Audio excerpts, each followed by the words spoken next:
My fellow Ambazonians, uh, today is I think, the 7th of August 2024, and this is my daily briefing to the Ambazonian people. Today I have a couple of things to bring to your attention. The growing international support for Ambazonia.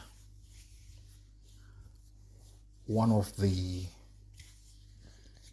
strategies we put in place for our struggle was to create international awareness about our campaign for freedom and independence.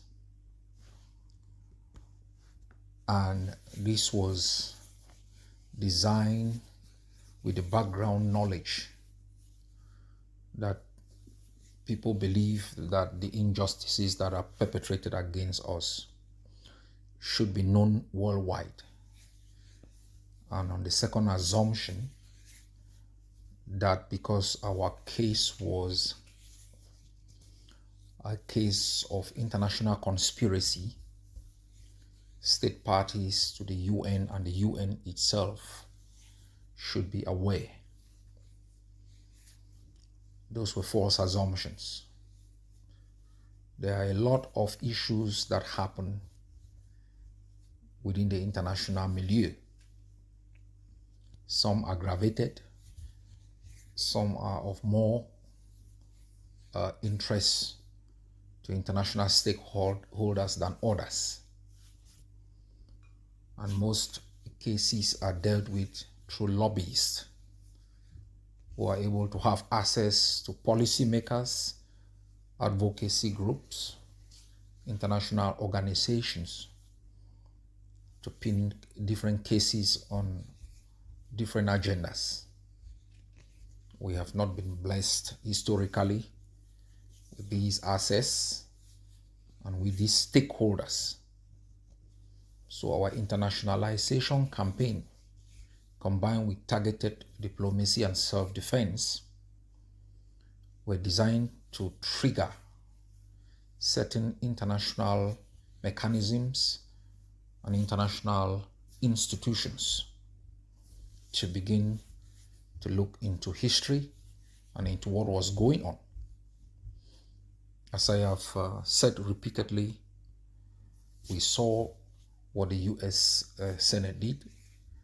We have seen on a daily basis what the former Undersecretary of State, Mr. Tibor Nagy, is posting. It is not simply based on what is happening. It is based on what he was privy to during his tenure in office. We saw in the House of Lords our case being debated. We saw in Berlin, in the French Parliament. We have seen across the globe how the Ambazonian story and the tragic botched decolonization has been brought to the attention of policymakers because of our advocacy and resistance. And I can tell you that these awareness campaign have all had an impact in the way that state actors, institutions, and the international community functions with respect to our case. When the Norwegian Refugee Council constantly publishes its findings on international focus on our struggle, when the ICJ does same, when Human Rights Watch and others are concerned with what is going on, it is not the absence of other more aggravated crises. It is because they know that we have elevated the Ambazonian struggle to a level that will alter forever the Gulf of Guinea, the political direction of the Gulf of Guinea. There are a lot of things that we may not communicate, but they are the foundation of our optimism in the growing international support for the Ambazonian people. it's not only because of the justness of our struggle, it is also because we are the better alternative for the purpose of stability in the Gulf of Guinea. As I have said repeatedly, the world has a choice between anarchy in Cameroon, stability with Ambazonia, continuous looting of state coffers with Cameroon, or a transparent political space with Ambazonia, an autocratic political dispensation with Cameroon, or a democratic pluralism with Ambazonia. And if historical choices of recent are anything to go by, we'll conclude that the greater part of humanity will pivot towards predictability and stability, which is in Ambazonia. So we should have confidence in our struggle. At the appropriate time, state parties will recognize us as an independent state. At the appropriate time, state parties will overtly begin to deal with Ambazonia as it gains stronger international personality. As I said last time, we've been invited also by the Basque government to attend their yearly anniversary in September. An Ambazonian team will be making its way there. So I want you all to be confident you are not alone, and we will continue to work to put our case forward. Last Sunday, we had an important leadership council meeting of the Ambazonian Governing Council, and we began preparations towards the celebration of our Day of Independence. Important in this calculation is what will happen in the diaspora as part of our internationalization and targeted diplomatic campaigns. As we agreed that AGOVC missions and Ambazonians in general should organize activities commemorating our Independence Day in their different countries of residence. We are expecting our compatriots in the United Kingdom to be able to notify number 10 Downing Street. We are expecting our compatriots in Norway to do the same, in Belgium, in South Africa, in the United States, and other parts of the world. Not only to continuously tell the world about our story, the crimes the butchers have committed in our country, but also to market the future of our beloved country. And that led us to also discuss the Ambazonian Manifesto. It's an important document. I have set up yesterday a working group that will transform the manifesto into an audio book in English, in Pidgin, and in most of our national languages, so that our people do not only know the enemy they are up against, but they come to understand the kind of country they are fighting and dying to preserve. The manifesto is very important. The future of our country will not be determined by who we fight against, but by what we are fighting for. The kind of system of education, what it produces, the kind of political structure, how it guarantees your right to vote, to change your government, how it guarantees opportunities in terms of health, public service, environmental protection, the exploitation of our natural resources. So this is more important, and I encourage Ambazonians to make sure their voices are reflected in the kind of Ambazonia that will emerge after the collapse of the 8 cubes of sugar. Dissolvable it is, and we've been dissolving it gradually. During the meeting, we also talked about different sovereignty projects that are being carried out by our Department of Education and the subunits of health and agriculture. I have said repeatedly, we will not wait until Cameroon is completely pushed out of our country to begin to experiment on the kind of educational system to institute a transparency in the management of our resources and our institutions. We will not wait until the enemy is gone before we begin to provide basic services to our people, making sure that farm to market roads are paved, bridges that link essential villages and cities are repaired. And we have been doing all of these things. We will not wait until the enemy goes out before we begin to provide skill education to our population. We have been doing so through the Orion Ambazonia partnership.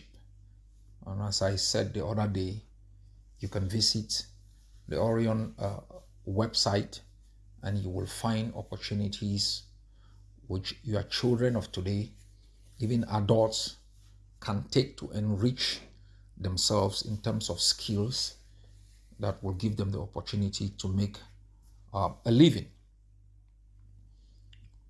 During the meeting, we also talked about the liberation tax and the positive impact it is having in our resistance and different activities. And I'm very grateful for your continuous commitment to the liberation tax.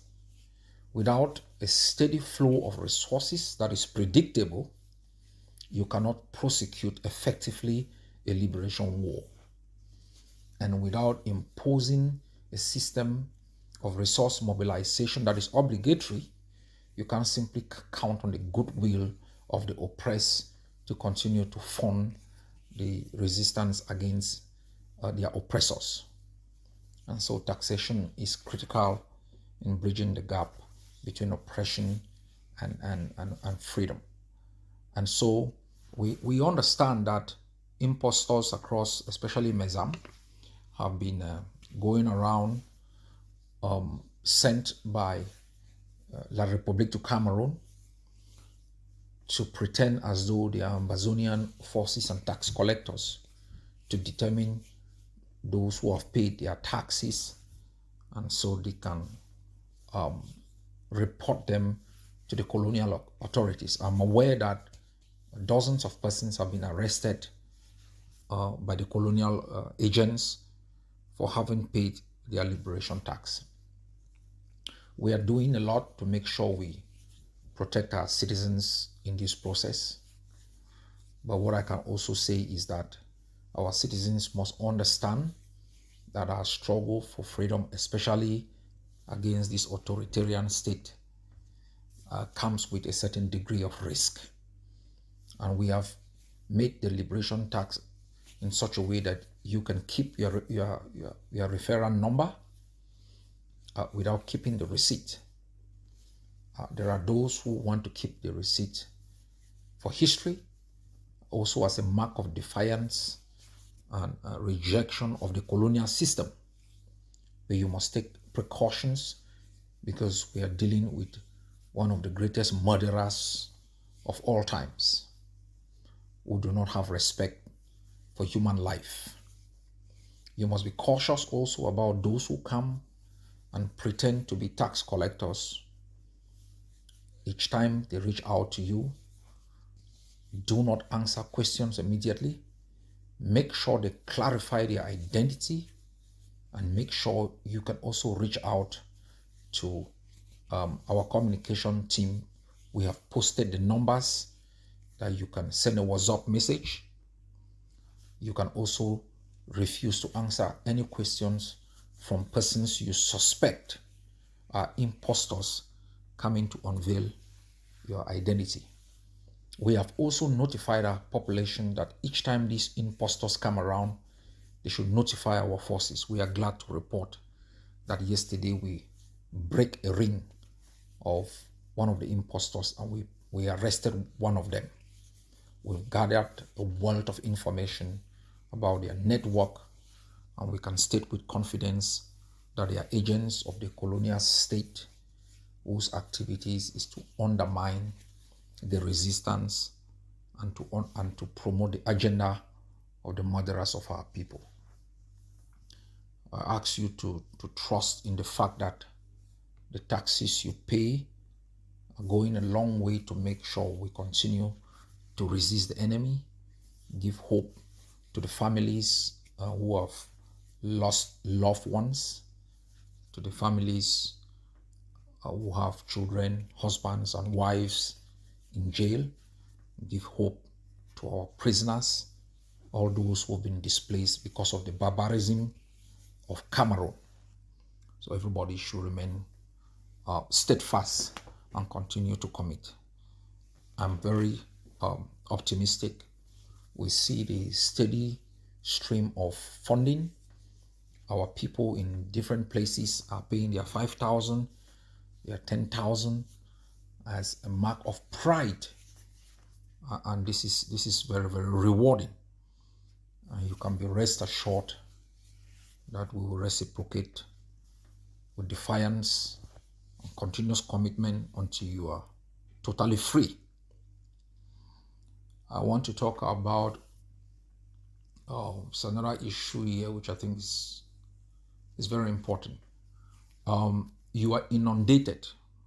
Every time you are inundated with a lot of propaganda, with a lot of character assassination attempt, you are inundated with a lot of fake news.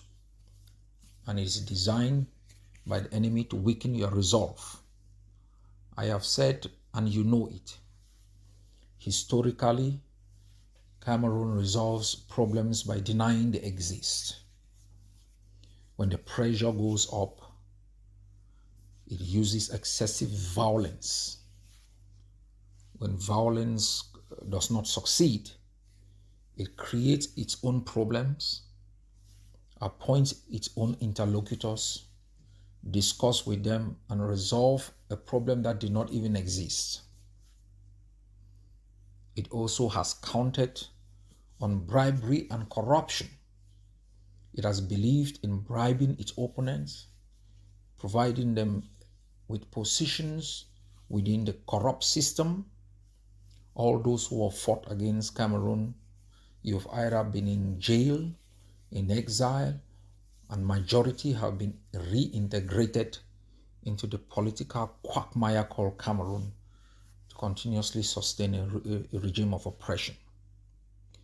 In the past few years, they thought they were going to dissolve their so-called 2 cubes of sugar.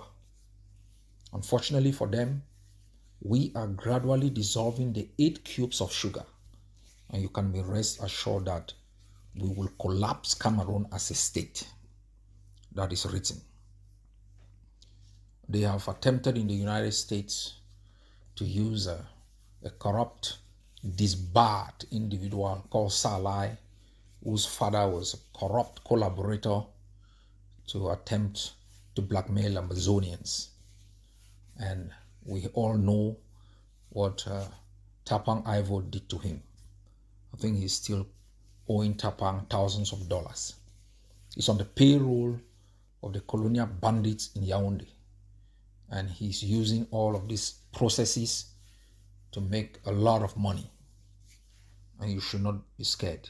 In the past years, they have petitioned, they have sent all forms of letters across to Norway, newspapers, and everything that exists, with the hope that Norway can assist them to fight Ambazonia. Lest they forget, Norway was one of the countries that recognized Biafra in the 67, between 1967 and 1970.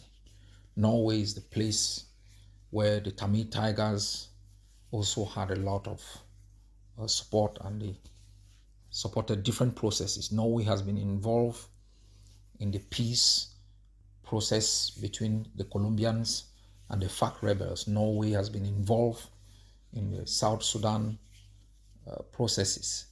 Norway is a country that has one of the vast if not the country with the most experience in dealing with how to resolve self-determination cases.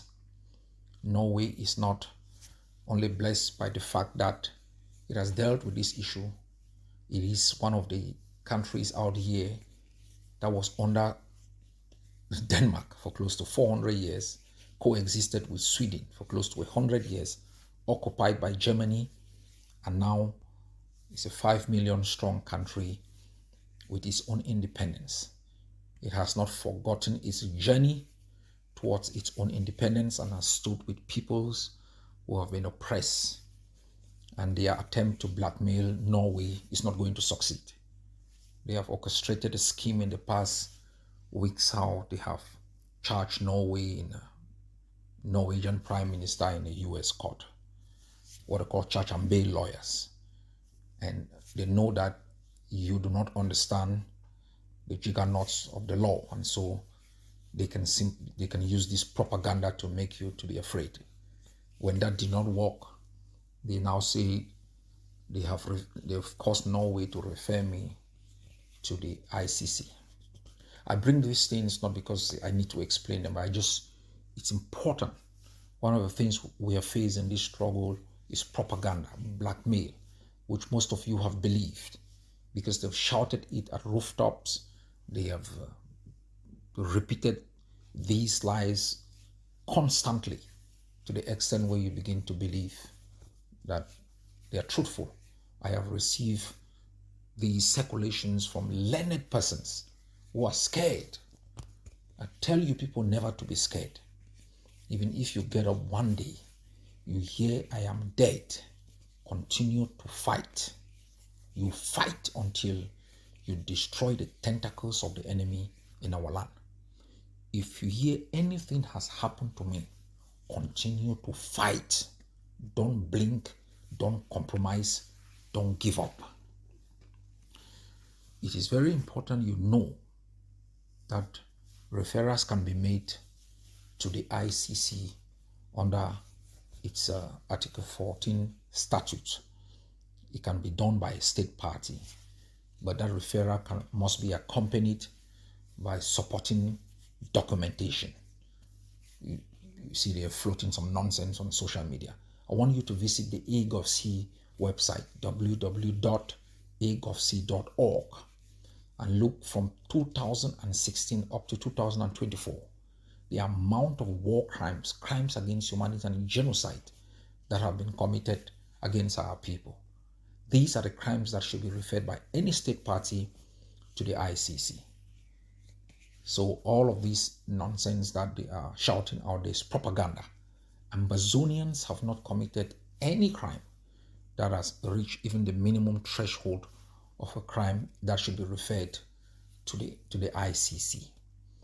The crimes, war crimes, crimes against humanity, are crimes that are committed in a systematic or widespread manner as a matter of policy. Our forces have not killed even up to 100 persons in a random manner. Cameroon has murdered more than 35,000 Ambazonians in a systematic, policy-driven approach. Lest you also forget, these are not straightforward stuff. Even if you're going to refer an individual or a case to the ICC, is brought to the attention of the prosecutor under Article 15, it will still need, the validation of a pre-trial chambers, to be able to further investigate. I just want to use this to let you know that their propaganda is one of the tools they have combined with violence, bribery, and corruption, as you have seen with all of these low-life men that they have reintegrated within their own milieu to attempt to fight Ambazonia. We are the generation that retires all impostors. We are the generations that end the adventures of all traitors. We are the generation that put to an end any miscalculation or shortcuts by anyone who does not have conviction, who does not have faith, and who is not determined to live a life in freedom. So I ask you to remain unbowed. I ask you never to blink. I ask you to remain dedicated to the outcome which is already achieved and to preserve your independence and your freedom within the territorial integrity of a free Amazonia. God bless you all.